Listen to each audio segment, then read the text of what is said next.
Fue el pastor que se convirtió en rey. El joven guerrero que mató a un gigante. David, el célebre fundador del Israel moderno. Al menos así, pero hay nuevos datos que están cambiando la imagen de este personaje legendario. Este hombre fue un maestro de la política, pero no fue un santo. Hoy, los historiadores y arqueólogos están desmantelando siglos de mitología inventada acerca de este héroe bíblico. Sangre, valor, engaño, traición. Todo ello forma parte de la historia de David. El hombre que han descubierto es tan diferente que surge la pregunta: ¿quién fue el verdadero David?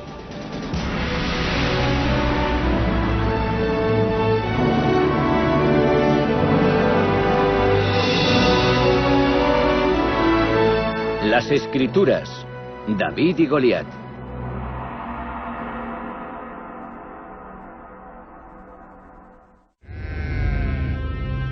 Según cuentan las Escrituras, David vivió en el siglo X a.C., hace unos 3000 años. Se dice que procedía de Belén, el mismo pueblo donde 1000 años después nació Jesús. Los acontecimientos de su vida se han convertido en leyenda. Cuando alguien piensa en David, basándose en la Biblia, lo que acude a la mente es su batalla contra Goliat. Se dice que sus soldados atravesaron un canal subterráneo para apoderarse de Jerusalén y transformarla en su capital. Una de las cosas que recordamos mejor de David es que fue el personaje que unió la parte norte llamada Israel con la parte sur llamada Judá, y bajo su firme control las transformó en un solo estado poderoso llamado Israel. Su historia es famosa, pero los arqueólogos han hallado pocas pruebas concretas de que David existiese de verdad. Si no fuera por la Biblia, pocos conocerían su nombre. Sin la Biblia, quizás no sabríamos si hubo alguien como David. Desde luego, no conoceríamos el nombre, ni sabríamos casi nada sobre su vida. Pero todo eso cambió en 1993, cuando una excavación arqueológica en la antigua ciudad de Dan, en el norte de Israel, llegó a su fin ese año. Gila Cook era la supervisora. Ese día concreto tenía que acabar unas mediciones. Llevaba trabajando hora y media, y entonces desde el fondo de la colina llegó una voz que dijo: ¡Gila! ¡Es hora de irse! Gila guardó sus cosas e iba colina abajo cuando se paró a descansar. Llegué hasta un muro bajo. Dejé las cosas que llevaba en la mano izquierda, me incliné así cuando las dejé en el suelo. Volví a mirar y vi una piedra en la que no me había fijado antes. Me quedé sorprendida. Al examinarla más de cerca, Gila descubrió algo asombroso. Me dije: ¿eso es una kuf? Es una de las letras del alfabeto hebreo y del alfabeto arameo. Una de las pocas que puedo identificar a primera vista. Así que supe que se trataba de una inscripción. No pude traducirla. No sabía qué decía, pero este tipo de inscripciones es muy escaso. Lo que Gila había encontrado fue uno de los descubrimientos arqueológicos más importantes del siglo.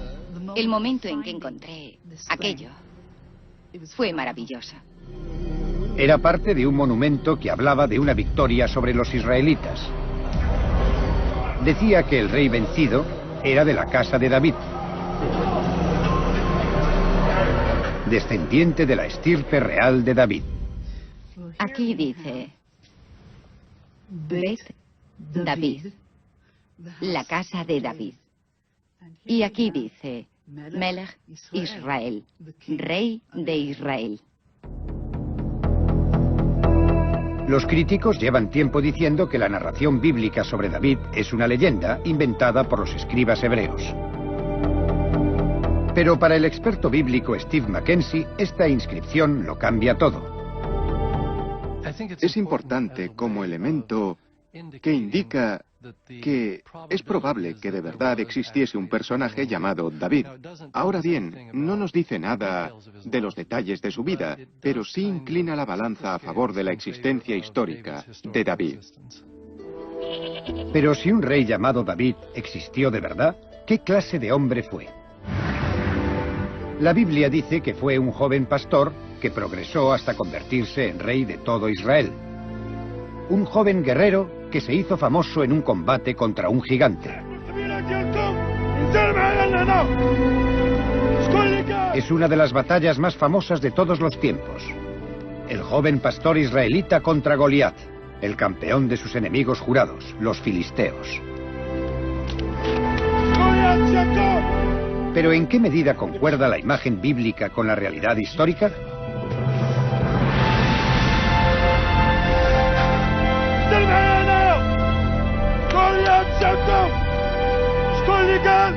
Los expertos en historia militar coinciden en que el combate individual entre dos guerreros era una táctica bélica común.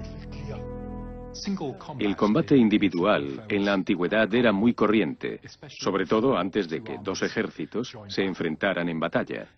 Los campeones de cada bando se enfrentaban. El mejor guerrero del bando X desafiaba al mejor guerrero del bando Y. El campeón filisteo, Goliat, se dice que llevaba una buena armadura, una descripción que concuerda con los datos arqueológicos.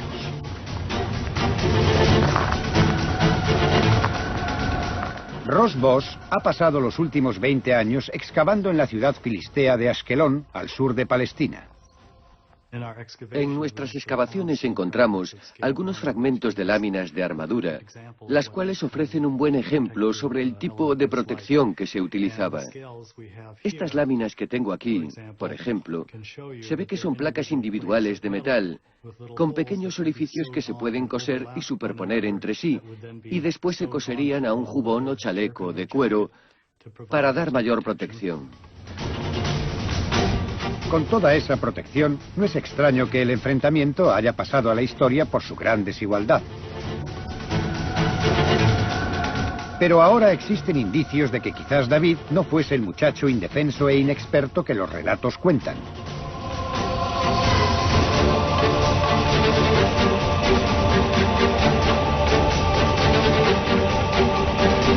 David, dice la Biblia, se negó a llevar armadura al combate.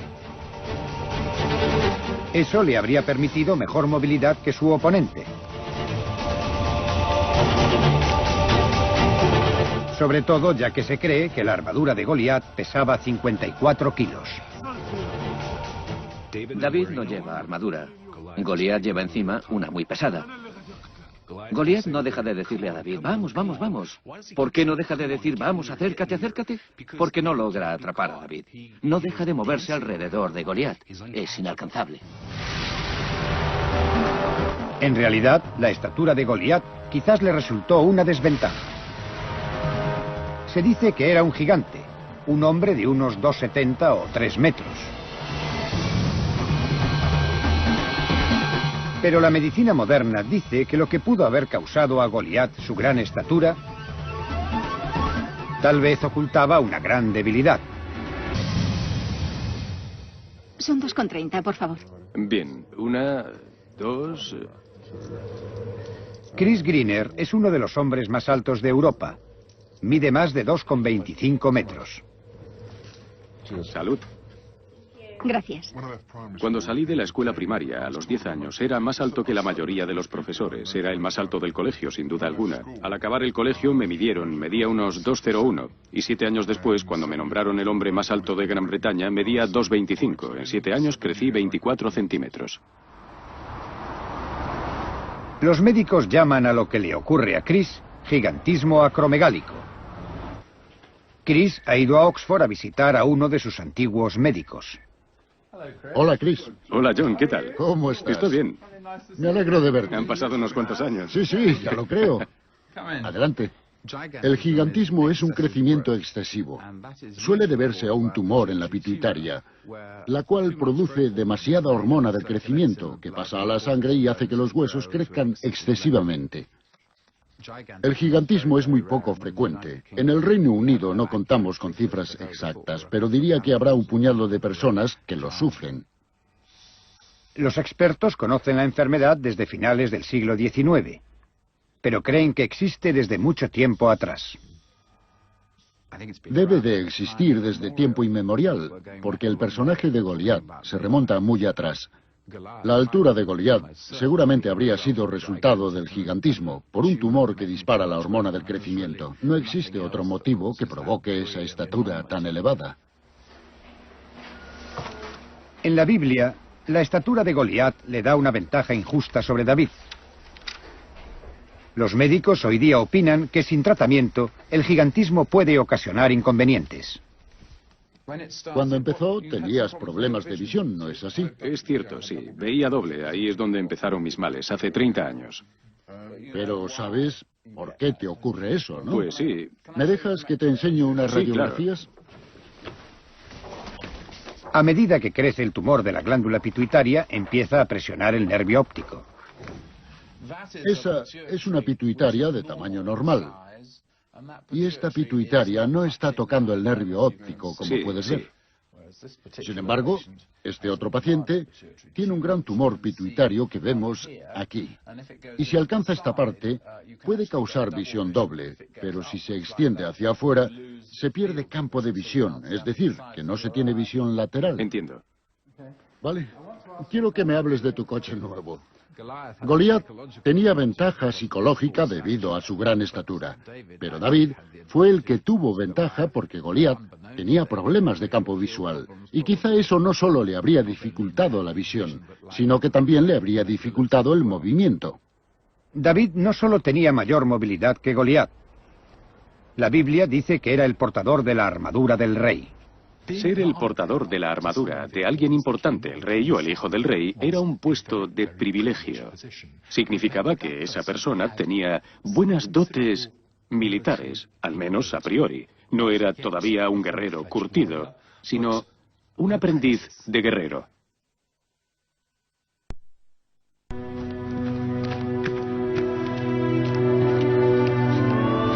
Nadie niega que David se enfrentó a Goliat con solo una honda como arma. A todas luces, nada comparado con la espada y la lanza gigantescas.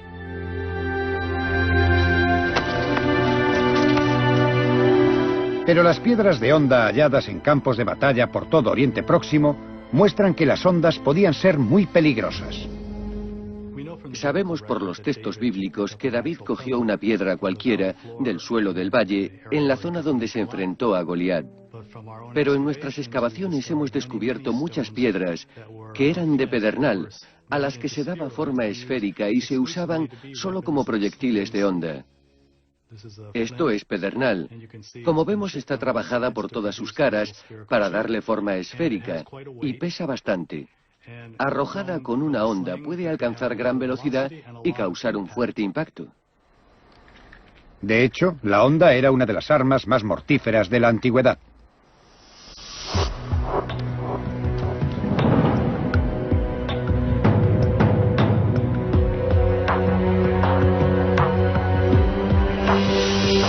Alan Birbeck trabaja como experto en balística en la Universidad de Glasgow. Ha prestado testimonio pericial en juicios sobre heridas infligidas por armas.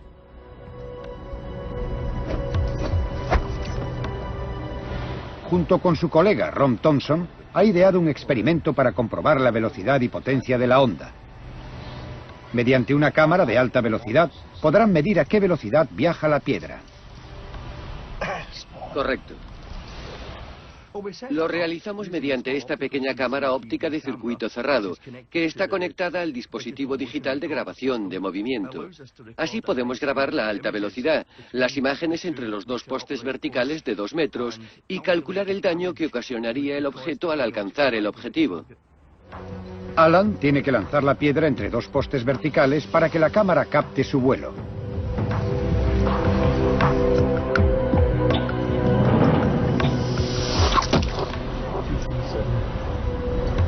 Dos, 2, tres, 3, cuatro, 4, 5, 5, 6, 6, 7, 7, 8. 8. 8 cuadros.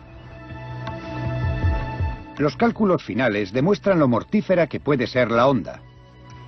Round vio que la piedra alcanzó unos 30 metros por segundo, lo cual son casi 128 kilómetros por hora.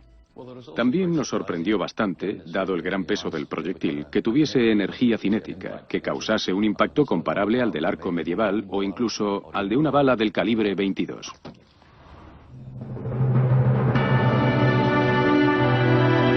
Cuando David y Goliat se enfrentaron en la batalla, fue el pastor, no el gigante, el que tuvo ventaja.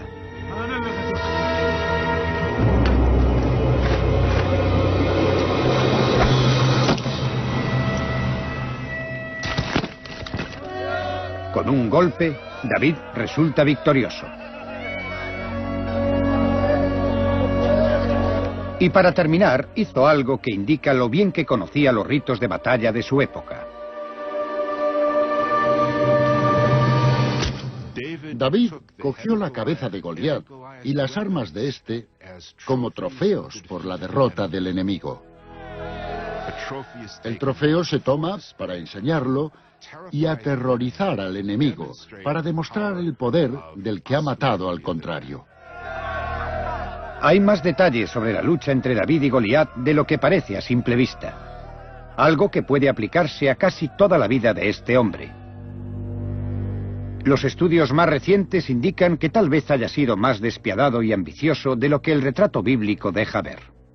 Vemos a David, por lo general, a través del cristal de una canonización que ha tenido lugar durante milenios. David se convierte en una especie de santo ejemplar. Pero el David histórico es un personaje que está dispuesto a correr riesgos. No llegó al poder sin pasar por encima de muchas personas en el camino. Para averiguar qué clase de persona fue en realidad, los eruditos examinan hoy los textos de una forma revolucionaria. Descubrieron que la política moderna puede aclarar los acontecimientos bíblicos. La fama de los políticos de hoy día está gestionada por manipuladores de imagen que manipulan la información para convencernos de que aceptemos su versión de la verdad.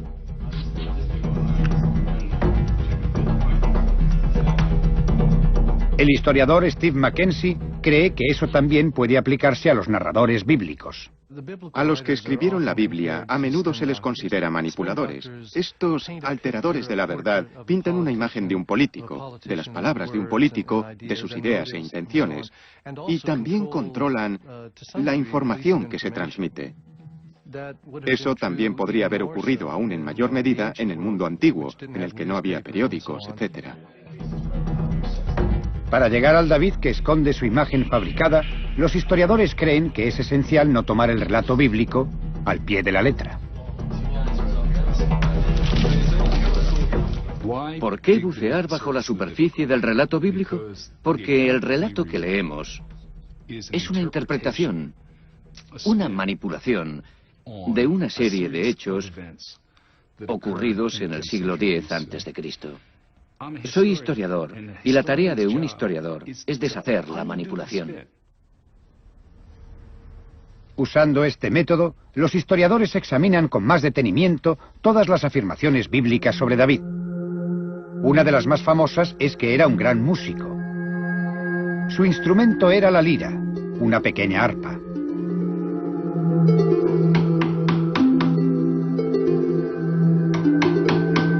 Bo Lowergreen es experto en reproducción de instrumentos musicales del mundo antiguo. Aunque no se conservan liras de la época de David en Israel, las ilustraciones egipcias de la época han dado a Bo suficientes datos para reproducir el tipo de lira que cree que David habría tañido. Es probable que la lira de David se pareciese a este modelo. Está hecha de madera, el marco es de madera, con laterales curvos y el cuerpo de madera. Una abertura en el fondo, la boca de resonancia, un puente de madera y las clavijas hechas de algún tipo de cuerda. Es difícil saber con exactitud cómo sonaría la lira de David. Depende de muchos factores. Por ejemplo, de la composición de la cuerda, si es de tripa, de hilo u otro material, el grosor de la cuerda y la tensión del clavijero de aquí arriba. Este sonido que vamos a oír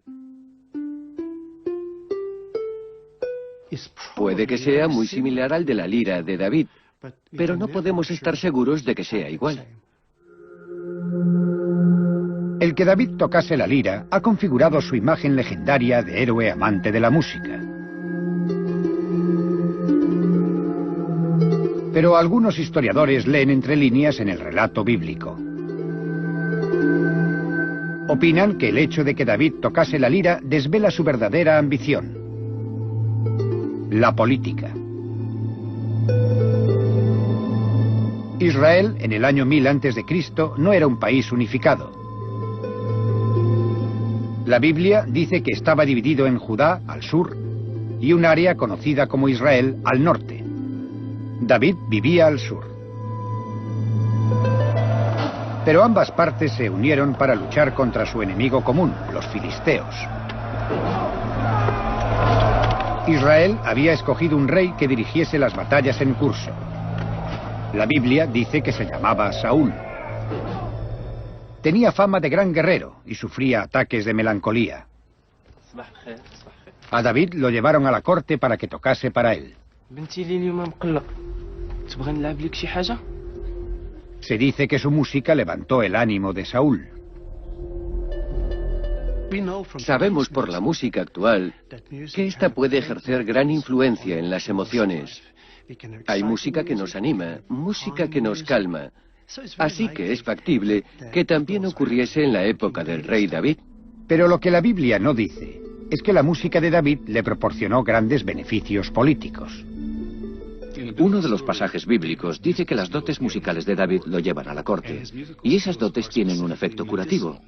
Exorcizan los demonios de Saúl, curan a Saúl de lo que lo tiene poseído. Eso proporciona a David una enorme influencia en la corte, porque es indispensable para el rey. Por supuesto, David no obtuvo el poder tan solo por sus dotes musicales.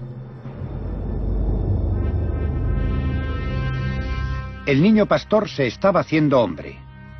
La batalla con Goliat lo transformó en héroe. La gente incluso empezó a decir que David era mejor que el rey Saúl. Sintiéndose amenazado, Saúl atentó contra la vida de David. Dice la Biblia que David huyó hacia el lejano sur de Israel, conocido entonces como Judá. En este momento la Biblia retrata a David como víctima de la paranoia de Saúl. Pero los estudios modernos indican que David usó su exilio con fines políticos. La Biblia asegura que Saúl expulsó a David de la corte en un ataque de celos. La realidad es que estaba en el sur organizando un grupo de bandoleros, de soldados irregulares para crear su base de poder.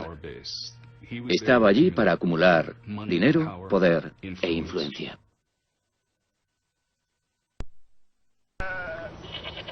El hombre más poderoso de Judá en aquella época era el jefe de un clan llamado Nabal. Sin embargo, en poco tiempo David se había convertido en gobernante incuestionable. La Biblia insiste en que David no hizo nada para instigar su propia subida al poder. Su único vínculo con el jefe del clan fue enviar a una delegación de hombres para pedirle provisiones.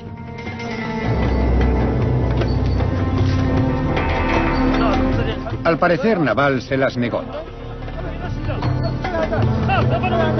Cuando los hombres regresaron con las manos vacías, un enfadado David amenazó con matar a Nabal. Pero antes de que pudiese actuar, la Biblia dice que Nabal cayó fulminado por Dios. David lo reemplazó como hombre más importante de Judá. Los expertos creen que la versión bíblica es demasiado perfecta. Resulta difícil no sospechar al leer esa historia que David estuviese implicado de alguna forma en la desaparición de Nabal, simplemente porque tenía mucho que ganar, y en efecto ganó mucho al no tener a Nabal en su camino. Es una pauta que se repite una y otra vez a medida que progresa la carrera de David. Si leemos detenidamente el texto bíblico, vemos que David en realidad no fue el David que la Biblia ha retratado. No era el David de Miguel Ángel, era un ser humano real metido en asuntos complicados en un entorno difícil. Tuvo que luchar para llegar al poder. Según la Biblia, David consigue el poder. Sustituye a Saúl como rey de Israel después de que éste muriera trágicamente en el campo de batalla. El relato dice que David jamás cuestionó activamente el poder del rey, pero sus actos indican lo contrario.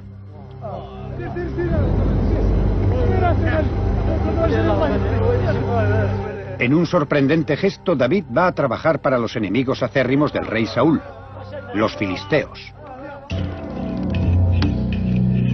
La Biblia asegura que David siguió siendo leal al rey. Pero unirse a los filisteos podría interpretarse como acto de traición.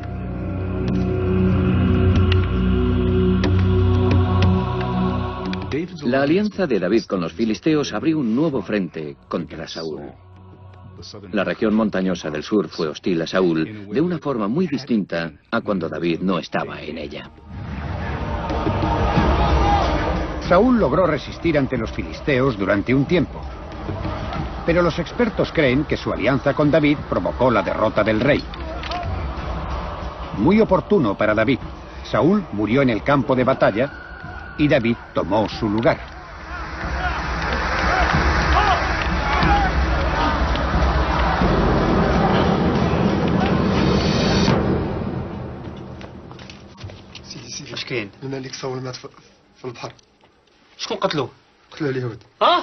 Da que sospechar que la Biblia insista en que David no tuvo nada que ver en la muerte de Saúl.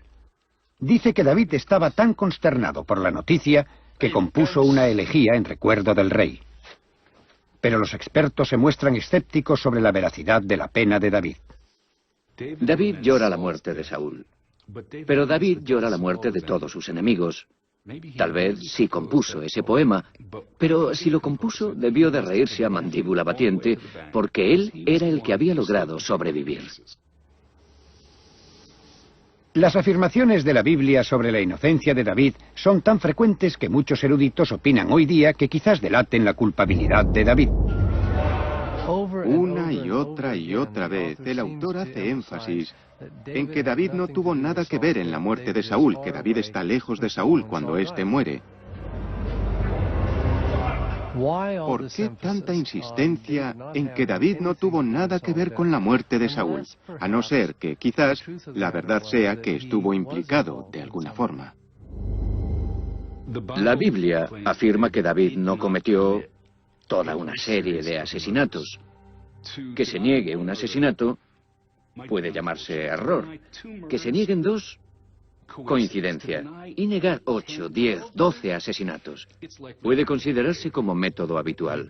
No niegas algo de lo que no te han acusado. Por tanto, a David lo estaban acusando de esos asesinatos.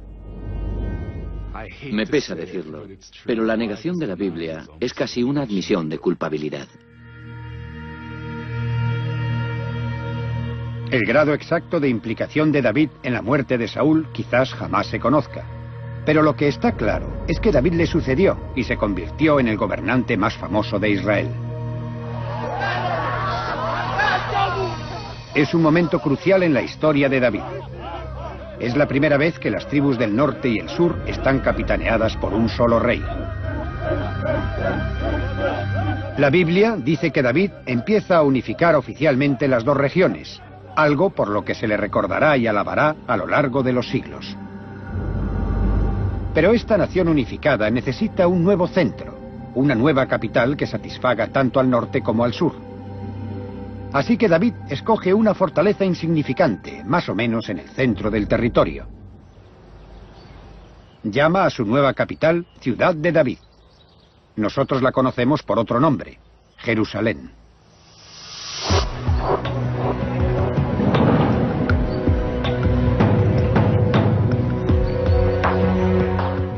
David pudo haber escogido cualquiera de las ciudades vecinas a Jerusalén para gobernar desde ella, pero Jerusalén le ofrecía más ventajas defensivas.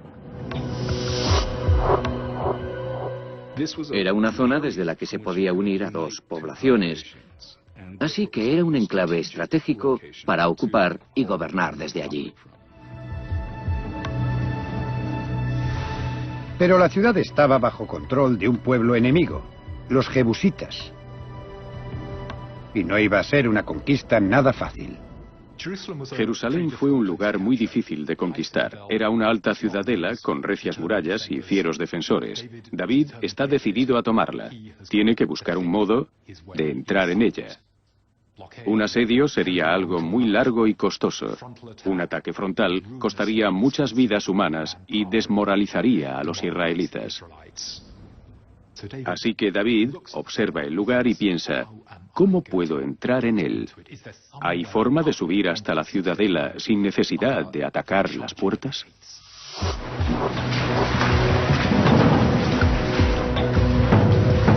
Se cuenta que David conquistó la ciudad con un ataque sorpresa a través de los canales de agua.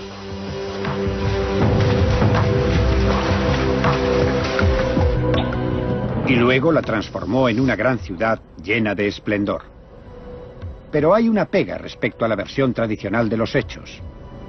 Hasta el siglo XIX no se había encontrado rastro arqueológico de los túneles subterráneos de aguas.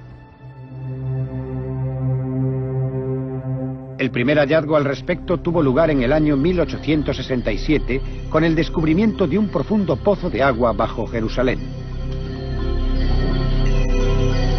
Hoy, los guías llevan a los turistas por ese famoso lugar. Un explorador británico llamado Capitán Charles Warren llega aquí y empieza a explorar el manantial subterráneo de Gihon, que está justo bajo mis pies. A 13 metros, en el fondo de este pozo, está el manantial Gihon. Warren, el capitán Charles Warren y su ayudante Birtles entraron en el manantial, lo recorrieron a gatas y penetraron en esta zona concreta. Warren entonces se dice: he descubierto el pozo utilizado por el rey David para conquistar la ciudad. Un interesante descubrimiento, pero había una pega. Nadie pudo datar el túnel. Los fragmentos de cerámica necesarios para datarlo se habían perdido de forma accidental.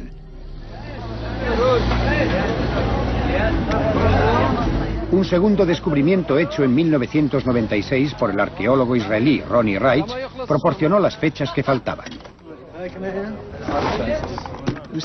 Empezamos hace unos 8 años. Nos pusimos a cavar y primero recorrimos unos 8 o 9 metros del vertedero de la ciudad antigua y luego llegamos a estas construcciones hechas con piedras enormes. Como ven, cada una de estas piedras pesa de 2 a 3 toneladas. Las piedras eran parte de una enorme fortificación que guardaba la entrada al pozo del manantial Warren. Al lado de ellas, Ronnie Reich halló los fragmentos de cerámica antigua necesarios para datar el túnel. Estas piedras están relacionadas con la alfarería, con restos y fragmentos de cerámica, y gracias a ellos pudimos saber que eran también de mediados de la Edad de Bronce, o sea, de hace unos 3.800 años. Es decir, del siglo XVIII a.C., prueba de que la red de aguas existía mucho antes del siglo X, cuando vivió David. El descubrimiento respaldaba la historia de que David y sus hombres entraron en Jerusalén a través de estos túneles. Si alguien en la antigüedad logró escalar estas paredes de roca, que son muy verticales, muy lisas y muy altas, entonces es posible que lograse entrar en la ciudad. El método de ataque concordaría con las tácticas militares de la época. Se ha dado en otros lugares del mundo antiguo el que los soldados entrasen en ciudades por túneles de agua, por acueductos. Es una táctica reconocida para poder entrar en una ciudad. Así que es una historia del todo plausible. El rey David y sus soldados descienden hasta el manantial Gihon y lo recorren caminando por las aguas para atacar la ciudad. Ascienden por un pozo vertical hasta llegar al túnel donde estamos ahora. Luego suben el último tramo de escalera y salen al centro de la ciudad enemiga.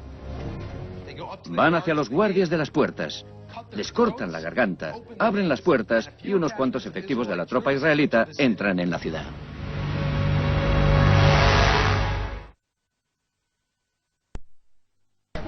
David bien pudo haber capturado Jerusalén como cuentan los textos, pero la afirmación de que construyó un palacio allí ha sido mucho más difícil de respaldar.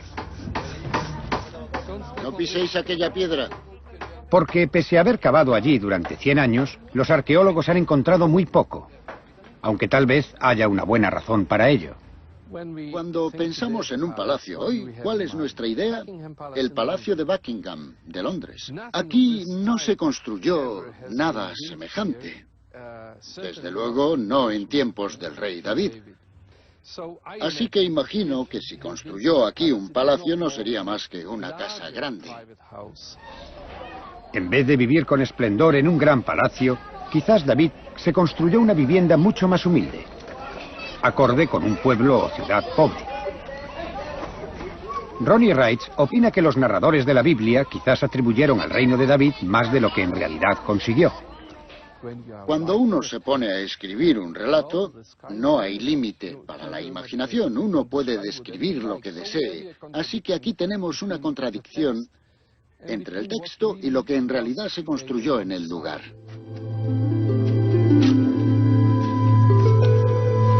En todo el relato de su ascenso al poder, la Biblia se toma grandes molestias para proteger la imagen de David. Pero cuando llega a Jerusalén y se convierte en rey de un Israel unificado, el tono cambia.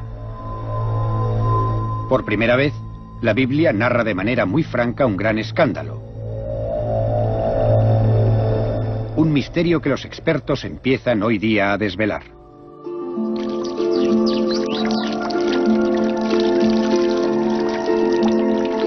Uno de los pasajes bíblicos sobre David plasma su descarado abuso de poder respecto a una mujer llamada Betsabé.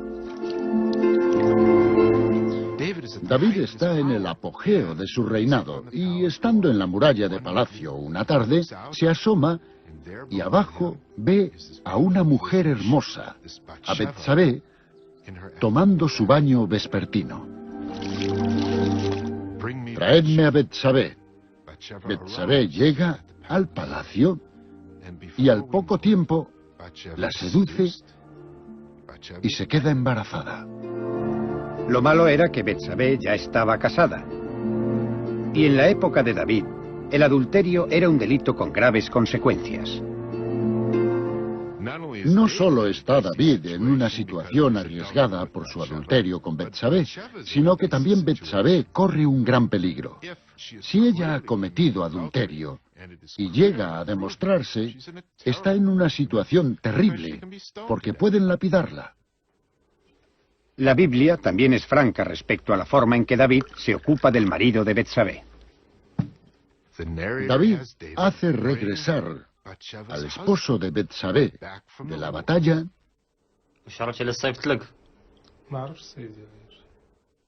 para hacer que cohabite con su esposa y así poder decir que el hijo que va a nacer es fruto de Betsabé y Urías, el marido de ella.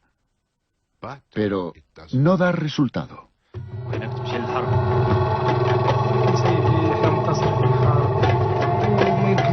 Urías se niega a dormir con Betsabé mientras sus soldados estén aún en la batalla. Aunque este plan fracasa, dice la narración, David pronto idea otro.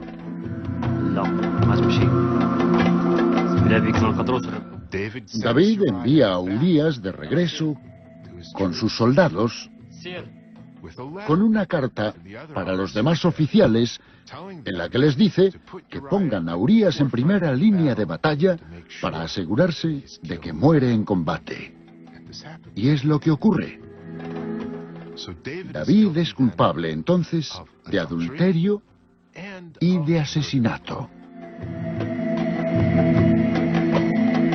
Tras haberse tomado tantas molestias en embellecer el personaje de David, sorprende que los narradores bíblicos empiecen ahora a revelar sus defectos.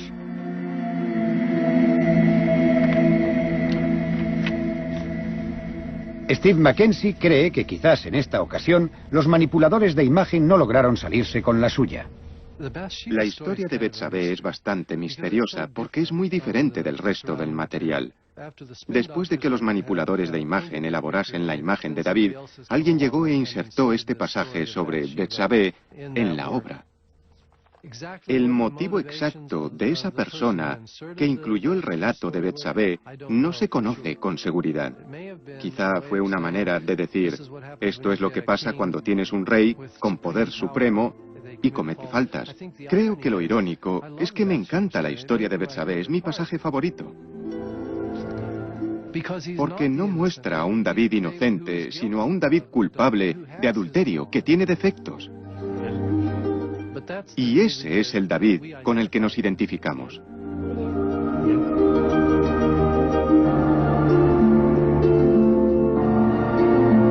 Los narradores bíblicos muy bien pudieron creer que la reputación de David podría soportar un pequeño escándalo. Después de todo, había logrado lo que parecía una hazaña imposible: la unificación de Israel. Lo irónico es que hoy día los expertos están menos seguros de que David llegase a unificar el país.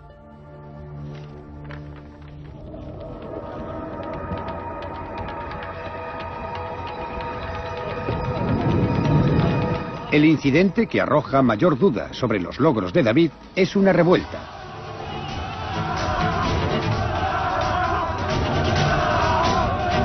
Dirigida por el propio hijo del rey, Absalón.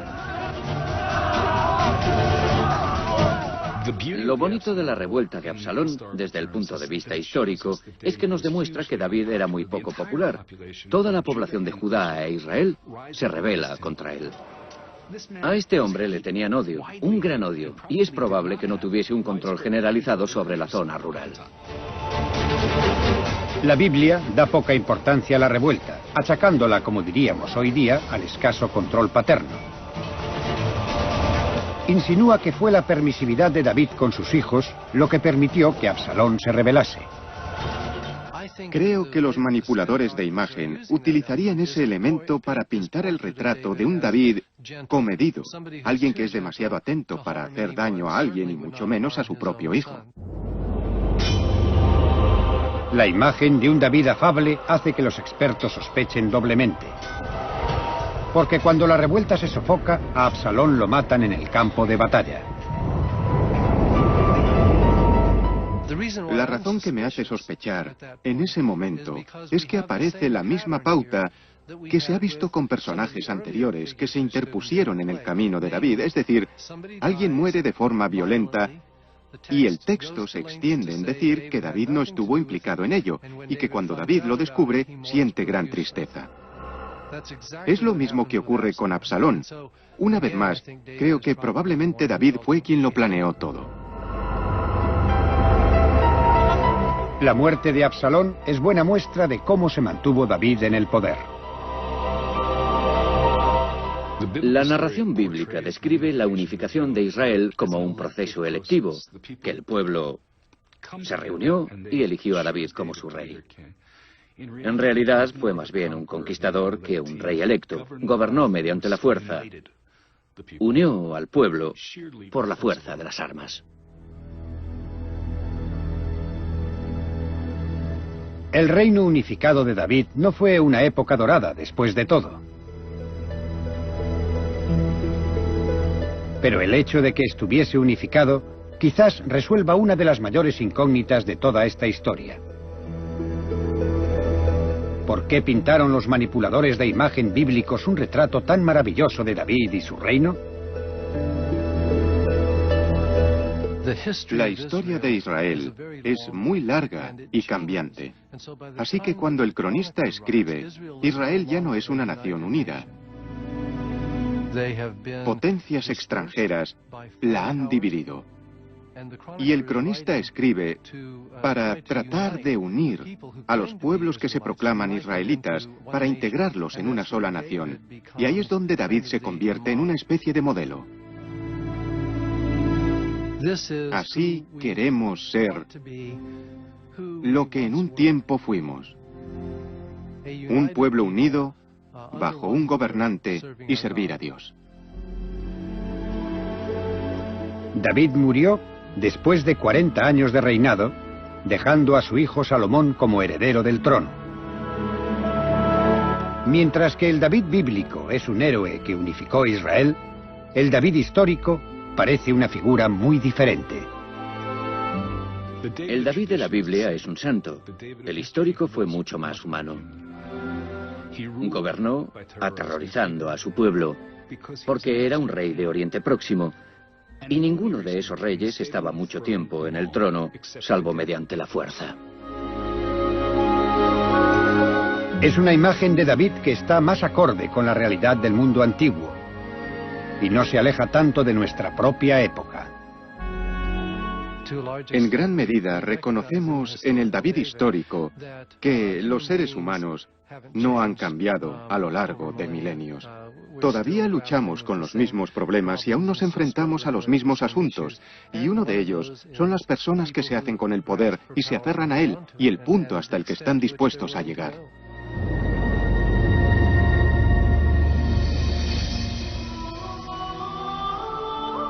Es probable que David tuviese todos los defectos de los ambiciosos y poderosos.